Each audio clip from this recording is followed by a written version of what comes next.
Hello students, my name is Deepika Singh. आज मैं class 10 का chapter number first chemical reaction and equation explain करूँगी। तो स्टूडेंट, सबसे पहले केमिकल रिएक्शन क्या है उसको हम एग्जांपल्स के थ्रू जानने की कोशिश करेंगे। हम हमारे डेली लाइफ में बहुत सारे एग्जांपल्स फील करते हैं। मॉर्निंग से लेकर के नाइट तक हम बहुत सारे केमिकल रिएक्शन का एग्जांपल फील करते हैं। बहुत सारे केमिकल रिएक्शंस होते हैं हमारे बॉडी में, हमारी लाइफ में। फॉर एग्जाम्पल अगर हम ले change of milk to curd, milk का कर्ड में चेंज होना, this is also a chemical reaction. दूसरा अगर हम एग्जाम्पल लें rusting of iron. Third one is cooking of food. Yes, food का जो कुकिंग प्रोसेस होता है वो भी एक केमिकल रिएक्शन का एग्जाम्पल है। इसके अलावा हमारे बॉडी में जो डाइजेशन प्रोसेस होता है, हम जब फूड इंटेक करते हैं और हमारे बॉडी में जो डाइजेशन होता है, that is also process of chemical reaction. And next one we can take respiration. हम जो ऑक्सीजन और नाइट्रोजन को इनहेल करते हैं, रेस्पिरेशन का जो प्रोसेस होता है, that is also example of chemical reaction. तो ये ऐसे कुछ एग्जाम्पल हैं जो हमारे एवरीडे लाइफ, हमारे लाइफ में रोज ये हैपन होते हैं। इसके बाद हम डिस्कस करेंगे कि केमिकल रिएक्शन क्या होता है। तो अगर हम केमिकल रिएक्शन को डिफाइन करें तो इसका डेफिनेशन है the process of chemical change when two or more than two substance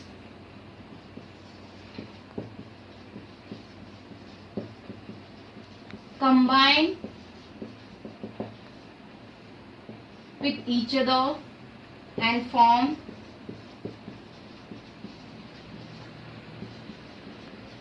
a new substance.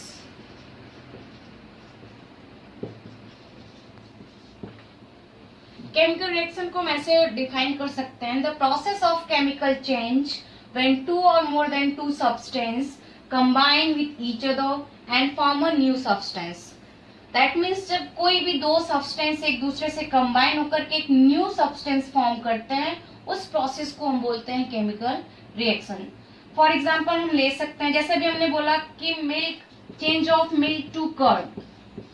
अभी देखो मिल्क जो है वो किसमें चेंज हो गया, एक न्यू सब्सटेंस फॉर्म कर दिया, क्या, कर्ड। दूसरा हम एग्जांपल ले सकते हैं, यस, वाटर। हम वेल नोन एग्जांपल है, जब हाइड्रोजन प्लस ऑक्सीजन, जब ये दोनों कंबाइन होते हैं तो ये क्या फॉर्म करते हैं, वाटर। तो अभी देखो स्टूडेंट्स, हाइड्रोजन और ऑक्सीजन व्हेन टू और मोर देन टू सब्सटेंस एक दूसरे से कंबाइन होकर के एक न्यू सब्सटेंस फॉर्म करते हैं, उस प्रोसेस को हम बोलते हैं केमिकल रिएक्शन। या फिर अभी आपके बुक में एग्जांपल दिया हुआ है मैग्नीशियम का। तो अगर हम मैग्नीशियम का एग्जांपल लें, आपको मैग्नीशियम को जब हम बर्न करते हैं and it is converted into magnesium powder.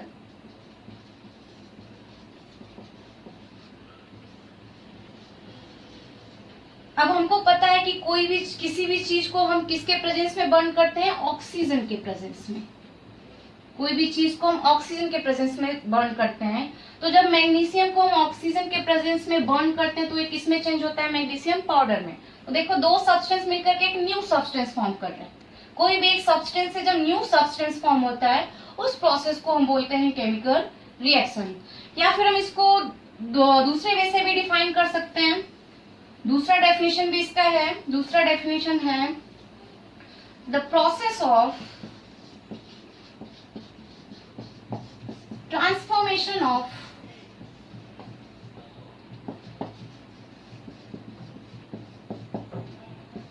a set of chemical compound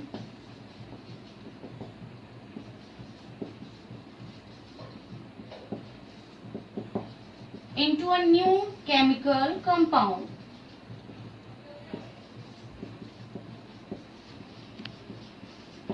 that means जब कोई भी एक केमिकल कंपाउंड से एक नया केमिकल कंपाउंड फॉर्म होता है तो उस प्रोसेस को भी हम बोलते हैं केमिकल रिएक्शन। जैसे भी हमने एग्जांपल लिया था मिल्क और कर्ड का, तो देखो मिल्क से एक न्यू केमिकल सब्सटेंस, मिल्क एक सब्सटेंस है, उससे एक न्यू केमिकल सब्सटेंस क्या फॉर्म हो गया, कर्ड। तो जब किसी एक सब्सटेंस से, एक केमिकल कंपाउंड से एक नया केमिकल कंपाउंड फॉर्म होता है तो उस प्रोसेस को हम बोलते हैं केमिकल रिएक्शन। या फिर हम दूसरा एग्जांपल ले सकते हैं, जैसे अभी हमने जिंक ले लिया। जिंक का अगर हम हाइड्रोजन क्लोराइड से रिएक्ट करवाते हैं या फिर हाइड्रोक्लोरिक एसिड से रिएक्ट कराते हैं तो यहाँ पे बनता है zinc chloride plus H2 hydrogen gas. तो देखो यहाँ पे भी दो सब्सटेंस और टू केमिकल कंपाउंड एक दूसरे से कंबाइन होकर के एक न्यू केमिकल कंपाउंड फॉर्म कर रहे हैं। ये देखो जिंक है, ये है आपका हाइड्रोक्लोरिक एसिड,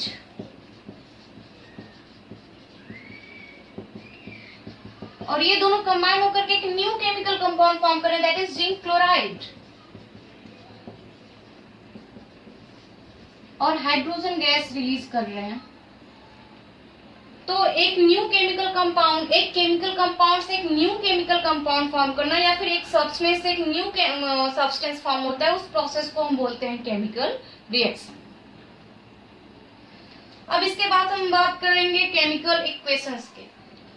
तो आई होप आप लोगों को समझ में आ गया होगा कि केमिकल रिएक्शन क्या है। फिर से मैं एक बार एक्सप्लेन कर देती हूँ कि जब कोई भी एक सब्सटेंस से एक दूसरा नया सब्सटेंस बनता है, किसी भी एक सब्सटेंस से एक दूसरा नया सब्सटेंस बनता है, उस पूरे प्रोसेस को, उस केमिकल चेंज को बोलते हैं केमिकल रिएक्शन। इसके बाद हम बात करेंगे केमिकल इक्वेशंस के।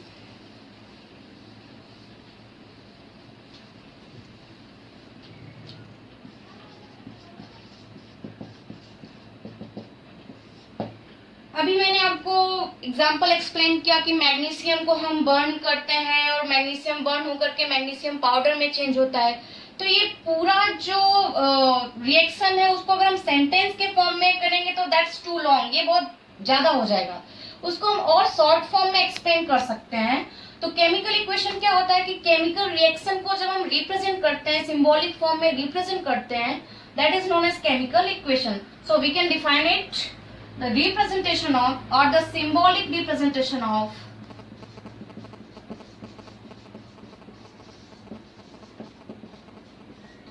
chemical reaction is known as chemical equation.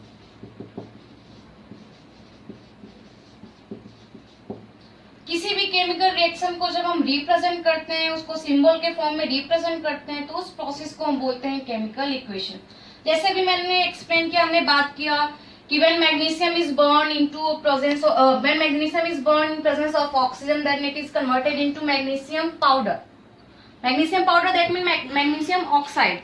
तो ये अगर हम उसको पूरे सेंटेंस के फॉर्म में रिप्रेजेंट करेंगे तो दैट्स टू लॉन्ग। उसको हम और बेटर तरीके से एक्सप्लेन कर सकते हैं अगर हम उसको सिंबल के फॉर्म में रिप्रेजेंट करें। जैसे अगर हमने यहाँ पे लिख दिया मैग्नीशियम, मैग्नीशियम को हमने बर्न किया किसके प्रेजेंस में, ऑक्सीजन के प्रेजेंस में, और ये बना दिया magnesium powder.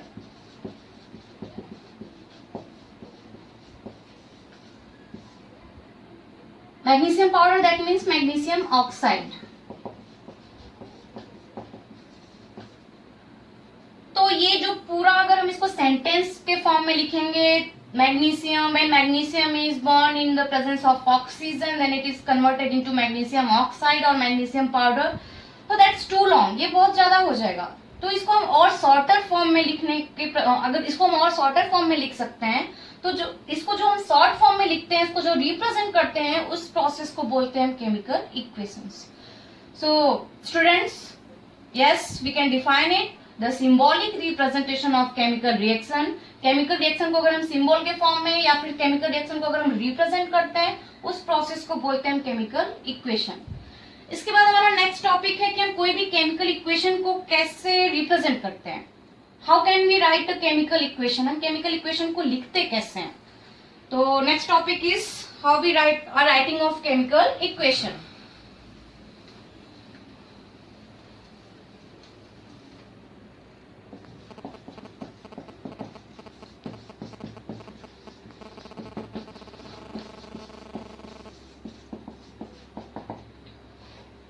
Chemical how writing of chemical equation, जैसे अभी हम एग्जांपल लें, सपोज अगर हम वाटर का लें या फिर मैग्नीशियम का एग्जांपल लें, तो हमको पता है जब हाइड्रोजन रिएक्ट करता है किसके साथ, ऑक्सीजन के साथ, तो ये फॉर्म करता है वाटर। तो इसको हमने वर्ड के फॉर्म में रिप्रेजेंट कर दिया। When hydrogen react with, that means plus sign से रिप्रेजेंट कर दिया। किसके साथ कंबाइन हो रहा है? ऑक्सीजन के साथ। तो ये क्या फॉर्म कर रहा है? वाटर। तो इसको अगर हम इसको हम रिप्रेजेंट कर रहे हैं किस फॉर्म में? वर्ड के फॉर्म में। अगर हम इसको फॉर्मूला के फॉर्म में रिप्रेजेंट करें तो दैट्स बेटर फॉर अस। वो हमारे लिए और बेटर होगा अगर हम इसको फॉर्मूला के फॉर्म में रिप्रेजेंट करें। तो कोई भी केमिकल इक्वेशन को हम केमिकल किस फॉर्म में रिप्रेजेंट करते हैं? Chemical formula.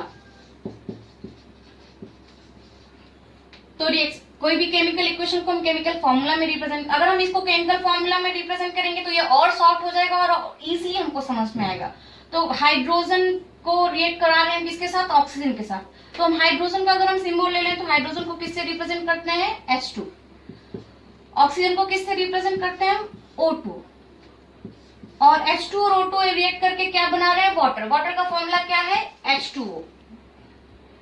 तो यहाँ पे इसको बैलेंस करने के लिए 2H2 plus O2 it form 2H2O।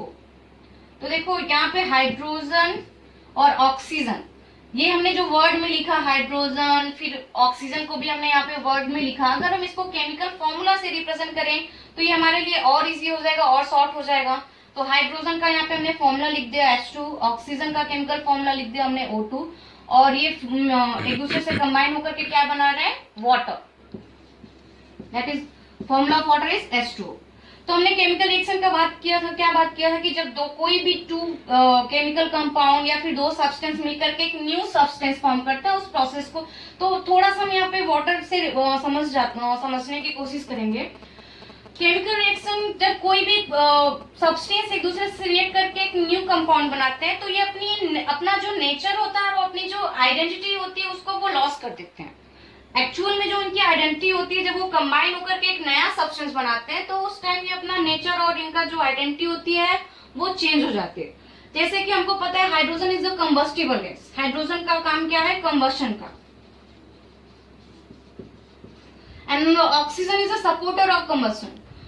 Oxygen, कोई भी चीज किसके प्रेजेंस में जलती है? ऑक्सीजन के प्रेजेंस में जलती है।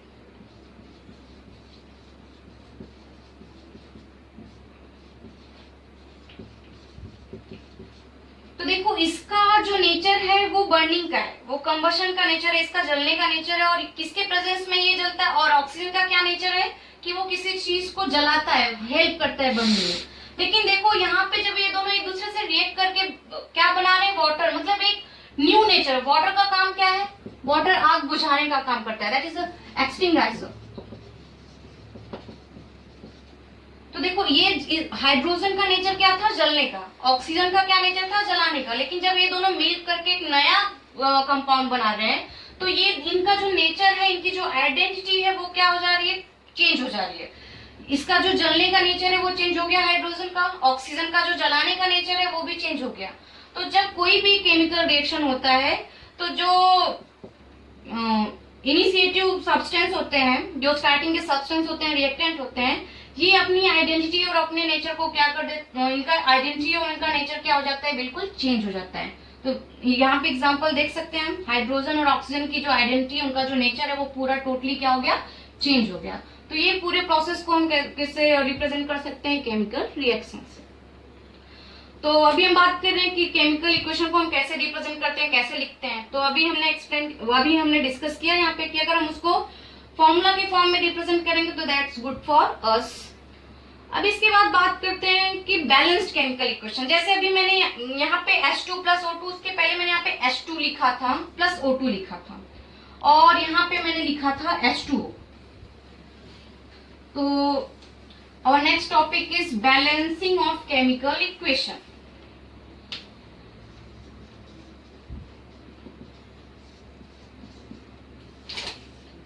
अगर हम ये एग्जाम्पल लें हाइड्रोजन और ऑक्सीजन का ही, तो देखो यहाँ पे, और हाँ फ्रेंड्स, कोई भी केमिकल इक्वेशन जब हम लिखते हैं तो जैसे यहाँ पे हाइड्रोजन और ऑक्सीजन रिएक्ट करके वाटर बना रहे हैं, तो उसको हम किससे रिप्रेजेंट करते हैं? हम रिएक्टेंट और प्रोडक्ट से रिप्रेजेंट करते हैं।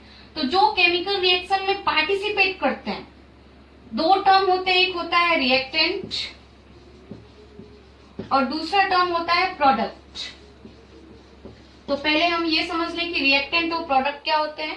तो कोई भी केमिकल, जैसे ये केमिकल रिएक्शन हो गया, और केमिकल रिएक्शन को हम रिप्रेजेंट करते हैं किससे, एरो के थ्रू रिप्रेजेंट करते हैं। तो हम रिएक्टेंट को कैसे डिफाइन कर सकते हैं कि the substance who can participate in chemical reaction, कोई भी सब्सटेंस जो केमिकल रिएक्शन में पार्टिसिपेट करता है, जैसे कि यहाँ पे हाइड्रोजन और ऑक्सीजन इस केमिकल रिएक्शन में क्या कर रहे हैं, पार्टिसिपेट कर रहे हैं। तो the substance who can participate in chemical reaction that is known as reactant, उनको हम रिएक्टेंट बोलते हैं। And the substance which are produced during chemical reaction that is known as product. और जो प्रोड्यूस होता है उसको हम क्या बोलते हैं, कोई भी केमिकल रिएक्शन के थ्रू जो प्रोड्यूस होता है उसको हम बोलते हैं प्रोडक्ट। तो देखो ये दोनों पार्टिसिपेट कर रहे हैं, उनको हम रिएक्टेंट बोलेंगे, और ये प्रोड्यूस हो रहा है इसलिए हम इसको क्या बोलेंगे, प्रोडक्ट। या फिर हम इसको ऐसे भी समझ सकते हैं, केमिकल रिएक्शन को ऐसे हम रिएक्टेंट और प्रोडक्ट को हम सेपरेट करते हैं किसके थ्रू, एरो के थ्रू। ये इस एरो के थ्रू हम इसको सेपरेट करते हैं। एरो के जो लेफ्ट हैंड साइड होता है उसको हम बोलते हैं रिएक्टेंट, और एरो के जो राइट हैंड साइड होता है उसको हम रिप्रेजेंट करते हैं किससे, प्रोडक्ट। एरो के लेफ्ट हैंड साइड को हम रिएक्टेंट बोलते हैं, और एरो के जो राइट हैंड साइड होता है उसको हम बोलते हैं प्रोडक्ट। तो अगर हमें रिएक्टेंट और प्रोडक्ट को डिफाइन करना है तो हम ऐसे डिफाइन कर सकते हैं, the substance which can participate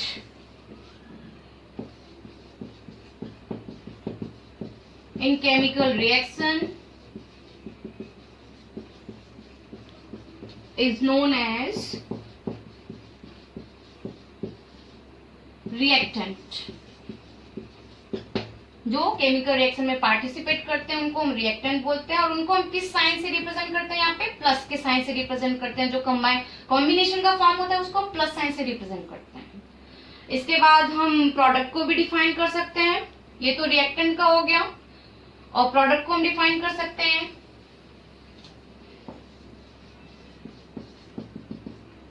the substance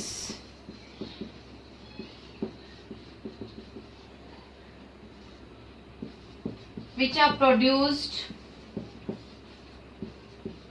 during chemical reaction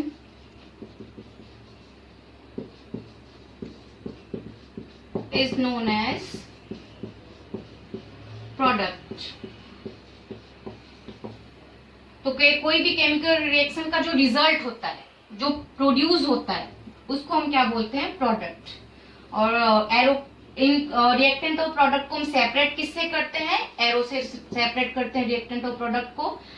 arrow के लेफ्ट हैंड साइड क्या होता है, रिएक्टेंट, और एरो के राइट हैंड साइड क्या होता है, प्रोडक्ट। तो ये तो बात हो गया रिएक्टेंट और प्रोडक्ट का। अब इसके बाद हमारा नेक्स्ट टॉपिक है बैलेंसिंग ऑफ केमिकल इक्वेशन। हम कोई भी केमिकल इक्वेशन को बैलेंस कैसे करते हैं। तो जैसे फॉर एग्जांपल अगर हमने यहाँ पे ले लो, अगर हमने ले लिया H2 plus Cl2 it form HCl, या फिर दूसरा हम एग्जांपल ले लें Na plus Cl it form NaCl, या फिर अगर हम मैग्नीशियम का एग्जांपल ले लें Mg plus O2 it form MgO।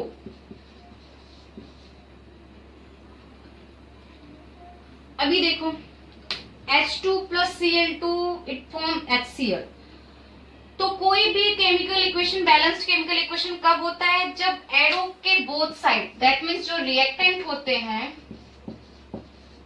और जो प्रोडक्ट होते हैं, इनका टोटल नंबर ऑफ एटम क्या हो, सेम हो। तो अगर हम फर्स्ट एग्जांपल का देखें तो H2 प्लस Cl2, यहाँ पे हाइड्रोजन का कितना एटम है, 2, और प्रोडक्ट में हाइड्रोजन का कितना एटम है, 1। तो यहाँ पे हाइड्रोजन का एटम सेम है नहीं। Cl2 का भी अगर हम देखें तो यहाँ पे क्लोरीन का कितना एटम है, 2, और यहाँ पे क्लोरीन का कितना एटम है, 1। That means this is unbalanced. अभी ये क्या है, अनबैलेंस्ड। बैलेंस्ड केमिकल इक्वेशन क्या होता है, जब रिएक्टेंट और प्रोडक्ट दोनों के जो एलिमेंट है उनका टोटल नंबर ऑफ एटम क्या हो, सेम। रिएक्टेंट और प्रोडक्ट के टोटल जो एटम होते हैं, जो एलिमेंट के एटम हो, वो सेम हो। तो हाइड्रोजन अगर 2 इधर है, 2 एटम इधर है, तो हाइड्रोजन के 2 एटम इधर भी होने चाहिए। लेकिन हाइड्रोजन का यहाँ पे कितना एटम है, सिर्फ एक ही है। क्लोरीन का यहाँ पे 2 एटम है रिएक्टेंट में, लेकिन प्रोडक्ट में क्लोरीन का सिंगल एटम है। तो ये बैलेंस्ड रिएक्शन नहीं है, ये अभी तक क्या है, अनबैलेंस्ड। दूसरा अगर हम यहाँ पे एग्जांपल ले तो देखो सोडियम और क्लोराइड, यहाँ पे सोडियम का एक एटम है रिएक्टेंट में, क्लोरीन का भी यहाँ पे देखिए हम सिंगल एटम है और ये फॉर्म कर रहा है क्या NaCl, बट क्लोरीन को हम जनरली रिप्रेजेंट किससे करते हैं Cl2 से, Na+Cl2। क्लोरीन को हम नॉर्मली किससे रिप्रेजेंट करते हैं Cl2 से, दैट इज डायटोमिक फॉर्म। तो ये क्या फॉर्म कर रहा है NaCl।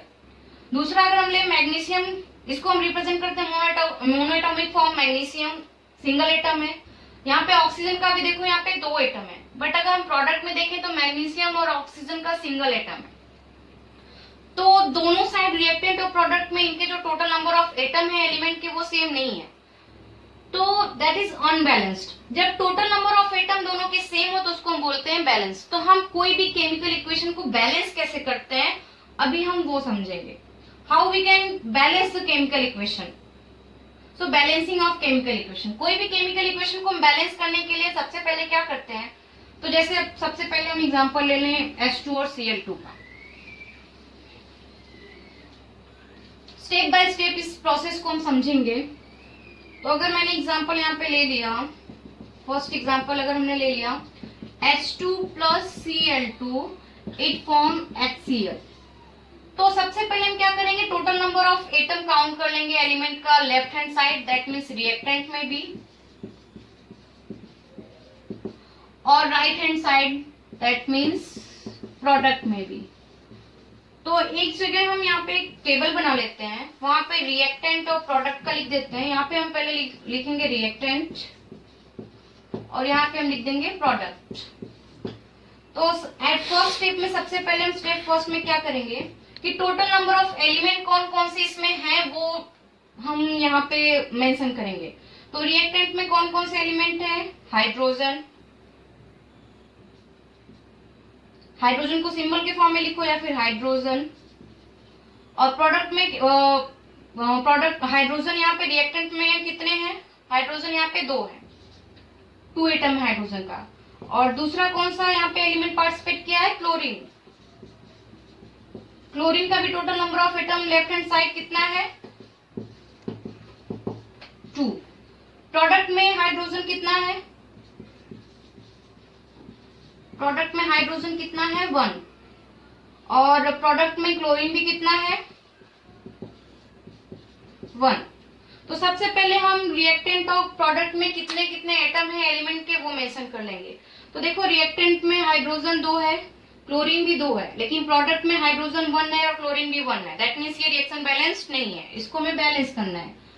तो सबसे पहले फर्स्ट स्टेप हम क्या करेंगे, ये हमने बना लिया। अब हमको दोनों साइड, यहाँ पे 2 है तो इधर भी 2 होना चाहिए, यहाँ पे 2 है तो इधर भी 2 होना चाहिए। तो सबसे पहले हम फर्स्ट स्टेप में क्या करेंगे,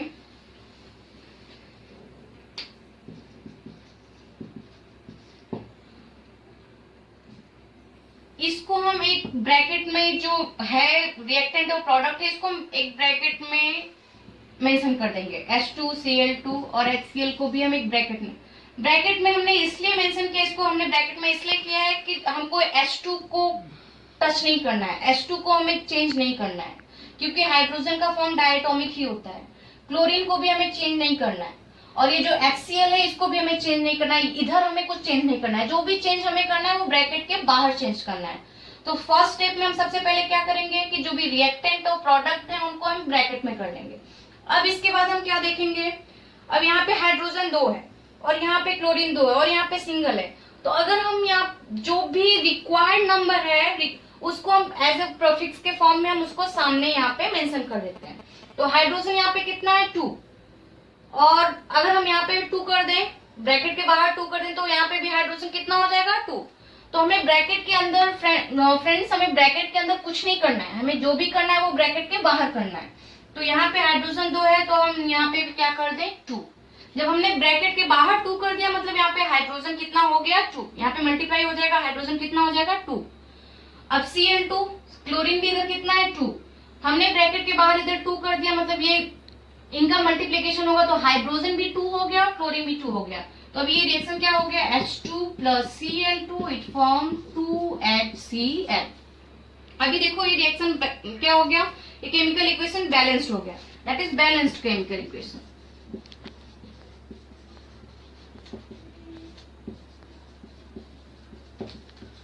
हाइड्रोजन इस साइड भी 2 है, रिएक्टेंट में भी इधर भी 2 हो गया, क्लोरीन इस साइड भी 2 है, क्लोरीन यहाँ पे भी 2 हो गया, तो that is balanced chemical equation. दूसरा अगर हम एग्जांपल लें,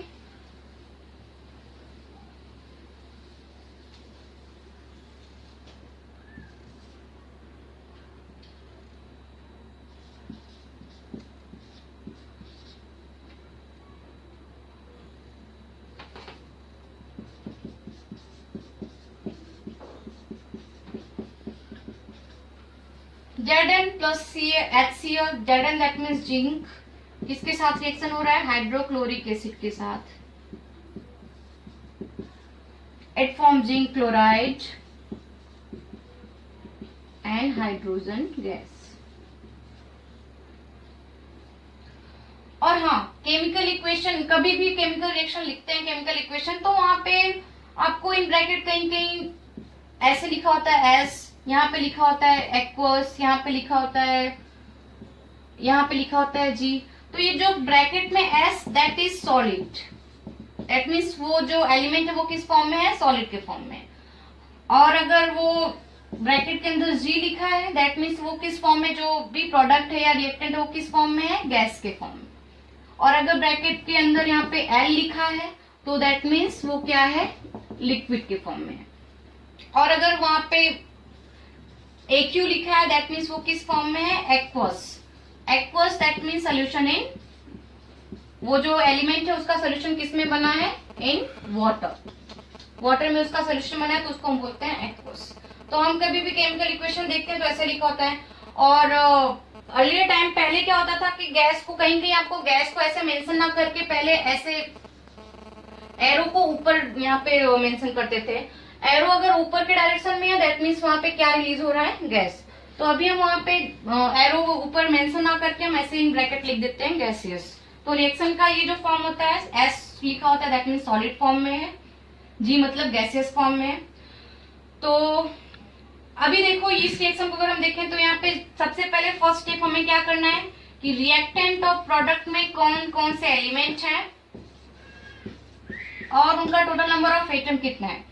तो रिएक्टेंट में जिंक और क्या है, हाइड्रोजन है, हर एक एलिमेंट को लेंगे हम, जिंक है, हाइड्रोजन है और दूसरा क्या है यहाँ पे क्लोरीन है। इधर भी मेंशन कर देंगे हम, जिंक हो गया, हाइड्रोजन हो गया, क्लोरीन हो गया।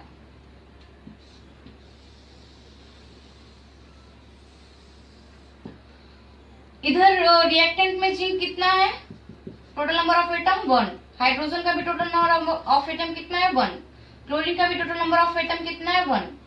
और रिएक्टेंट प्रोडक्ट में अगर हम देखें तो जिंक का तो 1 है लेकिन हाइड्रोजन कितना है 2 और क्लोरीन भी कितना है 2। दैट मीन्स ये रिएक्शन बैलेंस्ड है नहीं, यहाँ पे दोनों का जो नंबर है टोटल नंबर ऑफ एटम वो इक्वल होना चाहिए रिएक्टेंट और प्रोडक्ट में। तो ये रिएक्शन भी बैलेंस नहीं है। तो चलो हम इसको बैलेंस करते हैं पहले। तो हमने यहाँ पे आपको बैलेंसिंग के लिए क्या बताया कि हमें सबसे पहले क्या करना है कि जो भी एलिमेंट दिए हैं, जो रिएक्शन है उसको हमें किस में रिप्रेजेंट करना है, ब्रैकेट में।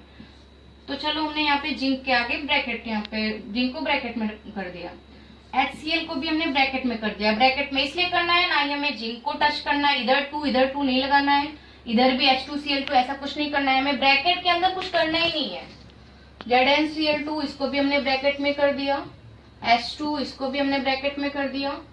तो हमको ब्रैकेट के अंदर कुछ भी नहीं करना है। अब हमें क्या करना है कि दोनों side, left hand side right hand side total number of atom equal करना है। यहाँ पे Z1 1 है तो जो भी रिक्वायर्ड नंबर है वो हमें आगे यहाँ पे प्रीफिक्स के फॉर्म में लगा देने हैं।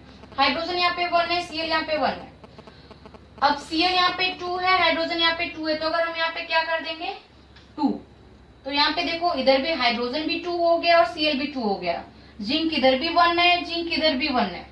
तो अभी हमारा ये रिएक्शन क्या हो गया, balance. Zn plus 2HCl it form ZnCl2 plus H2। अभी देखो यहाँ पे टोटल नंबर ऑफ जिंक यहाँ पे 1 है, इधर लेफ्ट हैंड साइड अगर हम बात करें और ये हो गया राइट हैंड साइड, तो यहाँ पे देखो यहाँ पे Zn 1 है, हाइड्रोजन अब यहाँ पे कितना हो गया 2, Cl यहाँ पे कितना हो गया 2, इधर भी देखो जिंक कितना है 1, Cl यहाँ पे कितना है 2 और हाइड्रोजन यहाँ पे कितना है 2। अब ये रिएक्शन हमारा हो गया बैलेंस्ड केमिकल इक्वेशन।